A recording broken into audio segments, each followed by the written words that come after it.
Professor THAWNGHMUNG is a Fulbright recipient, served on the Southeast Asia Council of the Association for Asian Studies, and was a Henry Luce Fellow at the ANU, the East-West Center in Washington, D.C., a fellow at ISIS, and perhaps most importantly, a senior research fellow here at the Asia Research Institute some years back. So there is a possibility for return. And if I might also make a plug, some of your predecessors have come through the FAS to join the PhD program. So this is one of the reasons, Jonathan, why I'm always here as well, so that we can see the talent that's coming through and from the region. But please, for this morning, join me in welcoming back Professor Ardeth Maung THAWNGHMUNG.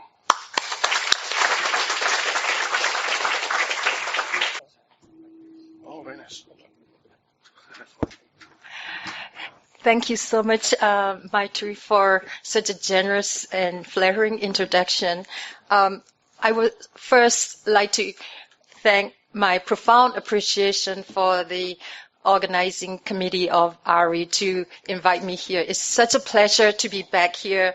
Like Maitri has mentioned, I was here in 2006, so that was 12 years ago as a senior research fellow here with two very tiny kids who are very, very obedient. And 12 years later, they are very rebellious.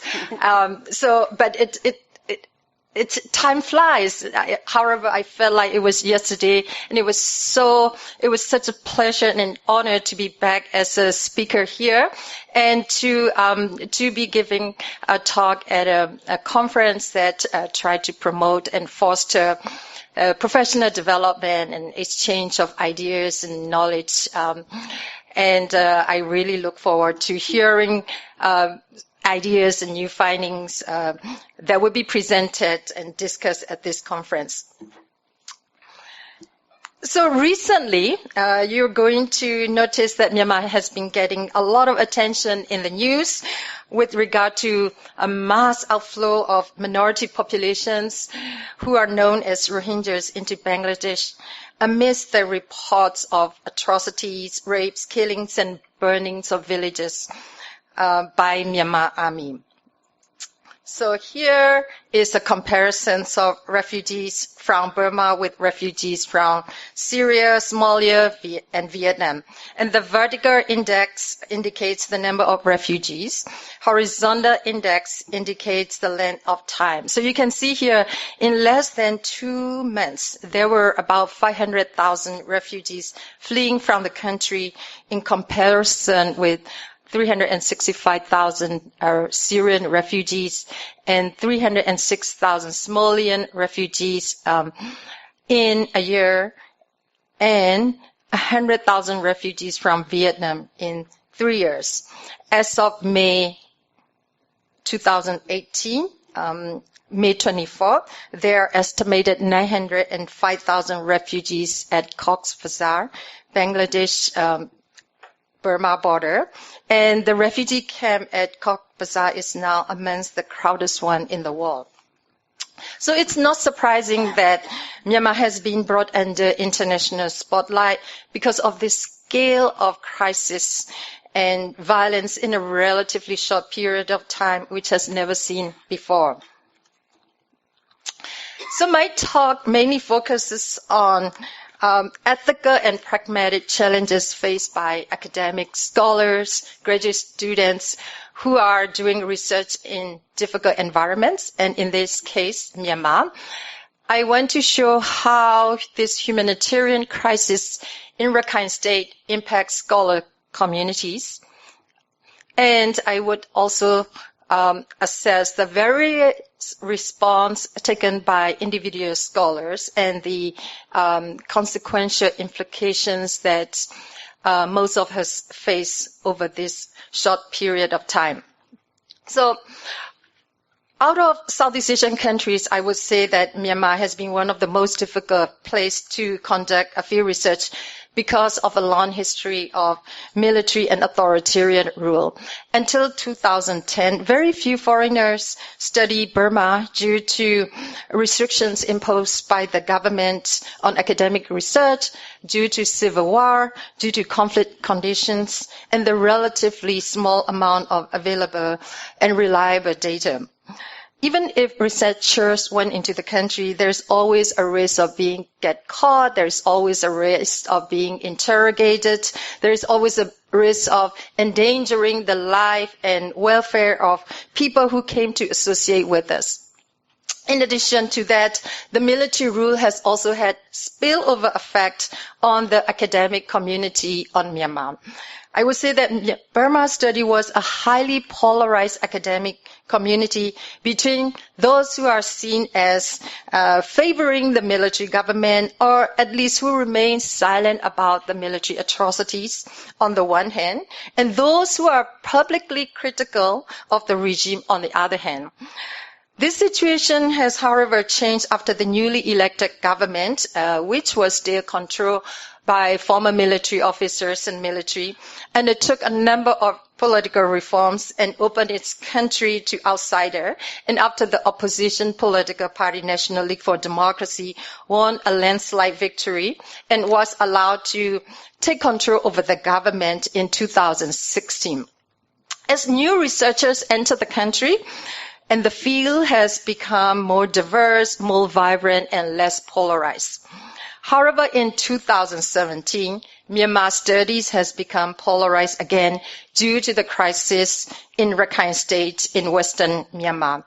This started in 2012 when communal violence between local Buddhist populations and Muslims in Northern Rakhine broke out and spread to the rest of the country, but got worse in 2016 and 2017 after the Myanmar army launched clearance operations against Islamic militant group known as Rakhine Rohingya Salvation Army, in abbreviation as ARSA, which attacked army and military posts in the border areas in western Rakhine State.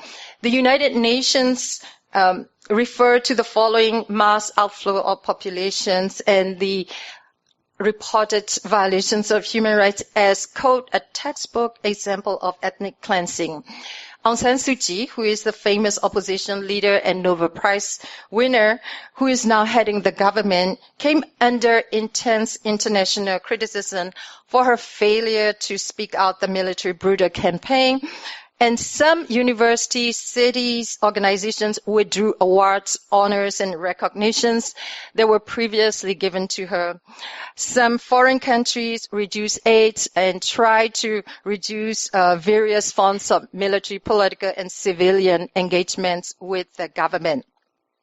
So this crisis also brings to light the roles and responsibilities of scholars working inside Myanmar and working on Myanmar, because it just seems so obviously wrong. What can we do? What should we do? Is there anything we can do? These are questions asked not just by PhD students who just started working on the country in a relatively short period of time, or newly minted PhD students, but also people like myself who was born and raised in the country and who has been studying the countries for many, many years. A PhD student who started working on her PhD several years ago, for instance, noted in her blog, this situation, this has felt like a rupture to the core of my understanding of a country that I have struggled so hard to know and understand. So my talk today is based on my experiences working on the country since 1999, as well as my conversations with well-established scholars on Myanmar, as well about 10 of them, and 2 PhD students who are either based in the country or frequently travel to Myanmar. So first of all, let me give you a very brief background of Rakhine State. Rakhine State is located in western Burma, sharing border with Bangladesh. It is the second poorest region in the country. And according to 2014 census, there is an estimated population of 3.2 million in that Rakhine State. Rohingyas are concentrated in the Rakhine State, especially in 3 townships, Budida, Maundo, and Sidwe. In Budida and Maundo, it's until 2017, estimated populations of Rohingyas is about 90% of the local populations in these 2 townships. They also coexisted with local Rakhine Buddhists, who constitute about 2/3 of the population. So these are the pictures that I have taken before the violence broke out in 2012. And so like majority of the majority of the people in Myanmar, residents in Rakhine State rely mainly on fishing and farming. You can see here a few pictures.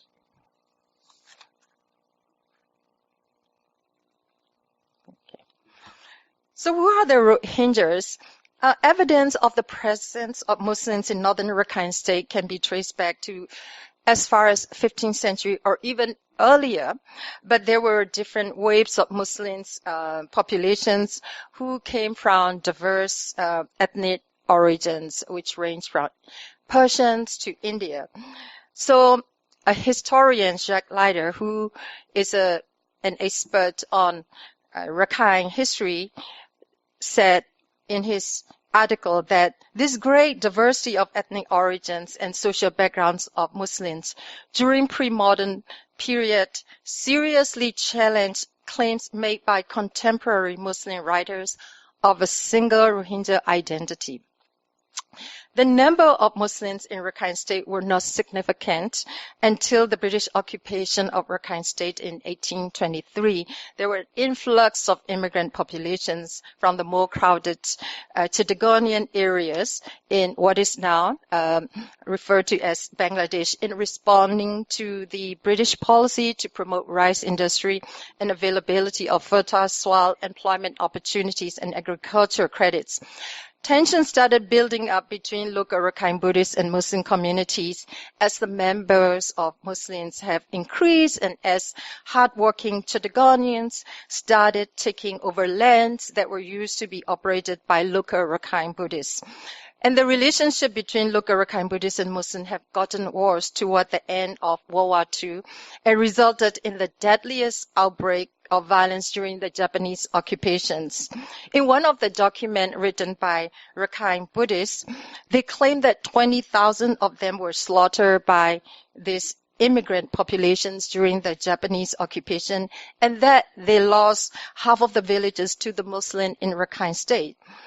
And many older residents in Rakhine State I talked to repeatedly make reference to this particular period as a reminder of their victimhood.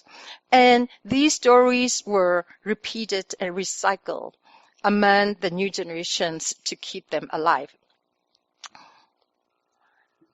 Rohingyas became important voting bloc for the civilian government and for the Burmese politicians in post-independent period. After Burma gained independence from the British, the civilian government adopted a more favorable policies by recognizing Rohingya as an ethnic group, gave them national registration card, which temporarily confirmed their citizenship, allowed them to vote, to promote and preserve their culture and language, and to elect their representatives in the state parliaments.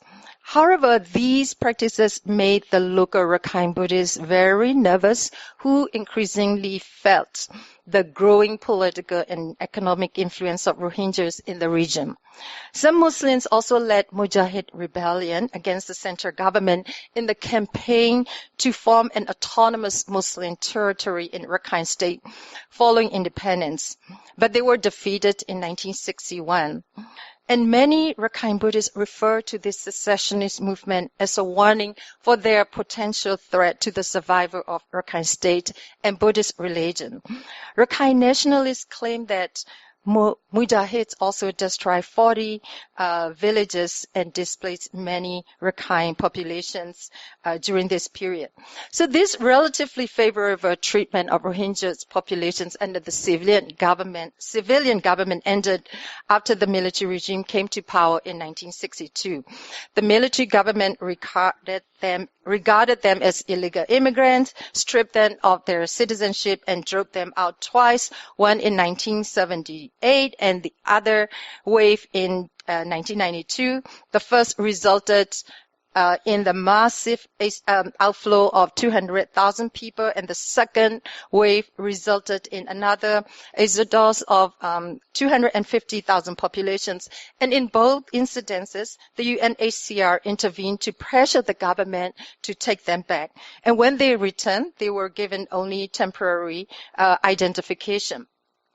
There was a series of communal violence during the military rule. However, most of these violence were local and contained. But the current humanitarian crisis that we see today has originated in the beginning of the semi-democratic government, which witnessed explosion of communal tensions and hostilities after political restrictions were lifted. In 2012, violence broke out between Buddhists and Muslims when Rakhine Buddhists retaliated by killing 8 Muslims and 2 non-Muslims in the areas after a Rakhine Buddhist girl was allegedly raped and killed by a Rohingya. Both sides suffer, but Rohingyas Muslims suffer disproportionately. About 75 to 650 people estimated to have been killed, 140,000 people displaced during that time. And this violence broke out to the rest of Rakhine State and to the rest of the country, and resulted in a nationwide anti-Islamic campaign by Buddhist monks and laymen since then. And it also resulted in the passing of 4 anti-Islamic laws which restrict religious conversion, polygamy, interfaith marriage, and population control. President U Thein Sein government formed Rakhine Inquiry Commission. This is the government that came to power in 2011. And the commission is composed mainly of local academics, civil servants, and civil society groups, which produce reports and recommendations. But the government hardly implemented any of these recommendations due to the lack of political will and capacity. So the situations got worse and got out of control after the National League for Democracy, the party led by Aung San Suu Kyi, came to power in 2016. And after the military crackdown on civilians in retaliations against Islamic group that attacked several police posts in 2016 and 2017. Human Rights Watch documented that 288 villages were burned, women raped, with thousands of people killed. So this is a brief background of the crisis in Rakhine. What has been the impact of the crisis on scholarly community, especially those who are working on Burma? Well, after the crisis, scholars on Burma are sought by media, international organizations, governments for their opinion and for their expertise, because they're considered to be experts on the issue and because they're considered to be non-biased, regardless of their discipline, regardless of their level of knowledge on the topics, and regardless of the nature of their level of engagement in the country. Rakhine crisis has also polarized the Burma study community between those who become very outspoken against the military atrocities and those who remain quiet. In addition to that, the topics of Rakhine crisis has become overshadowed and overwhelmed other topics that I believe are equally pressing and important. It is not just scholars and academics who gave talks and presented papers on Myanmar who got asked about their opinion on the crisis, but also graduate students who have been working their master and PhD thesis were asked to give their opinion about the issues or to include a chapter of Rakhine issues into their master thesis and PhD thesis. I have known several local researchers who were supposed to give research findings on state and regional parliaments, but their talk was canceled by the funders because the funders did not want people to perceive it as being insensitive to the crisis in Rakhine State. So this is understandable because, again, the scale of conflicts and violence has been so huge. So looking from inside, Rakhine crisis seems to be a clear case of human rights violations where scholars can make important contributions by engaging with policy and activist communities. In reality, however, this crisis presented scholars with a host of dilemmas. So I'll go through this.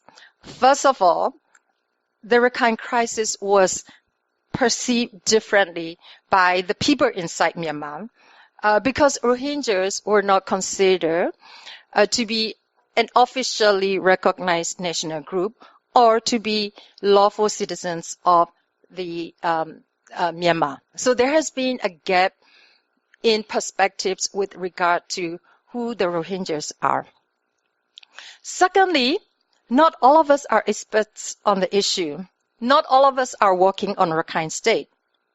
Central to the debate is whether it is a genocide, whether it constitutes ethnic cleansing, whether the Rohingyas are indigenous populations, and whether they are qualified to become citizens or whether they are, if they should be given citizenship.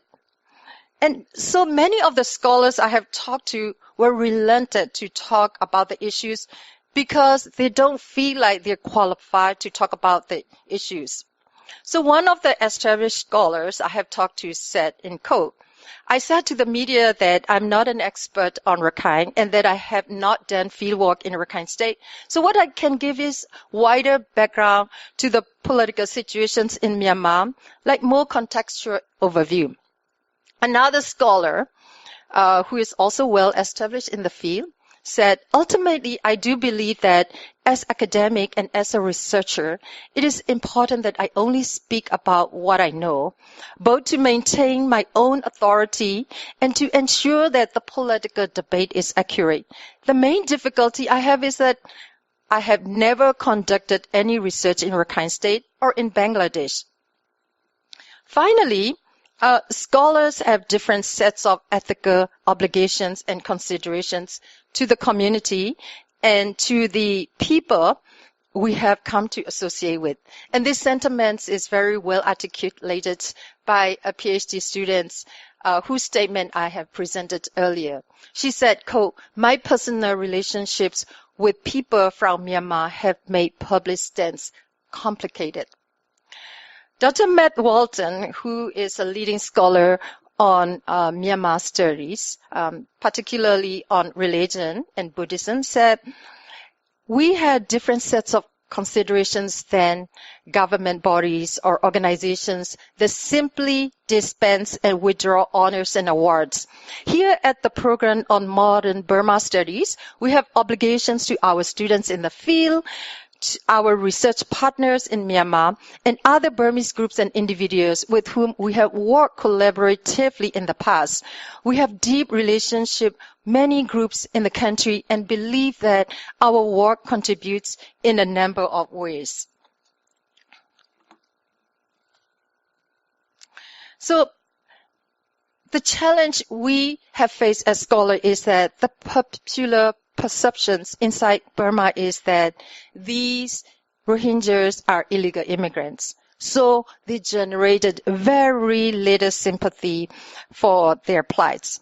And this perception is shared not just by majority Buddhists, but also minority ethnic populations as well as Christians in the country.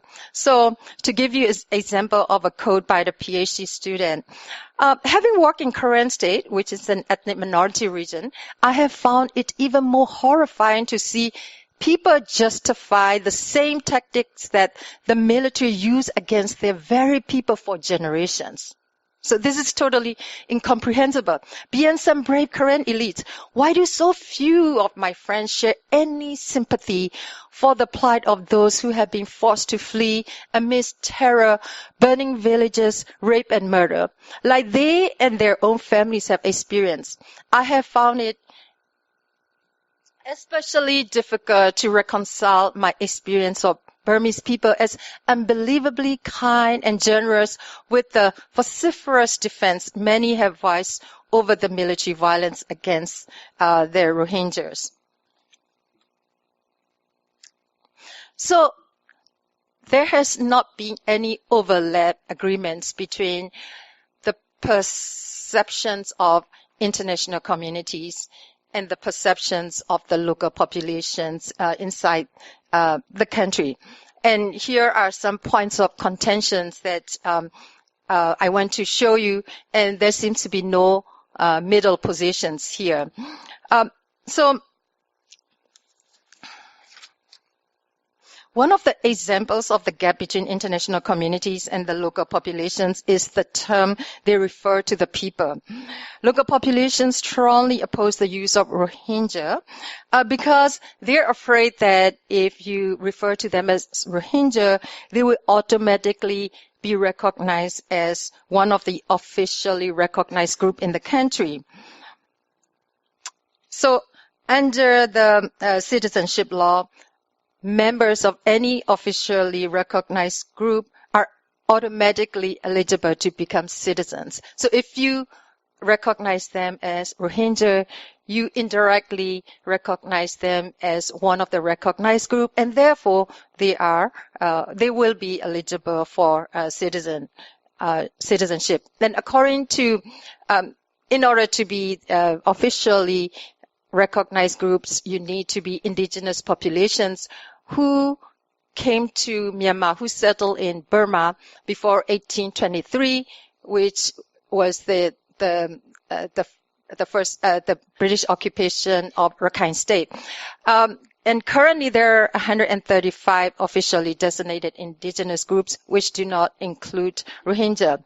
So over the past 5 years, you see both Rohingyas, elites, as well as Rakhine Buddhists dug through historical information to come up with rationales to show that Rohingyas are either indigenous or not indigenous. So these are the two books one published by Rakhine political parties, and the other one is published by Rohingya political party, and they cite all the evidence by scholarly works to prove their point. So from the perspectives of local populations in Myanmar, they refer to them as, and they insisted that they are Bengali to demonstrate that they belong to Bangladesh.